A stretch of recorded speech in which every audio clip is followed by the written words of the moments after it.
investuojant, perkant buy to let ar ne, ir aš dabar turiu nemažai žmonių, kurie ateina pas mane ir klausia, kaip jam pirkti tą buy to let, nes tas klausimas dažnai iškyla, ar pirkti kaip privačiam asmeniui, ar pirkti LTD kompanijos. Kom yra skirtumai? Noriu greitai pasakyti, kad jūs galite pirkti nuomai ant savo vardą, arba jūs galite pirkti ant limited kompanijos.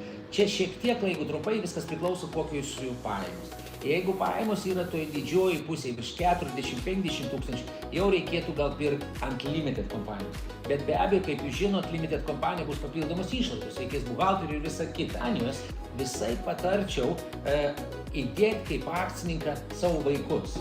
Noriu akcijas perrašyti jau dukrai, perrašau visas akcijas dukrai ir dukrytė tampa tos kompanijos savininko ir namo savininko. Ir įsivaizduojate, jinai išvengia tokio kaip pirkimo viso proceso. Jinai tampa savininkė, nereikėtų mokėti nei stamp duty, nei už advokatus. Tai labai įdomus toks aspektas.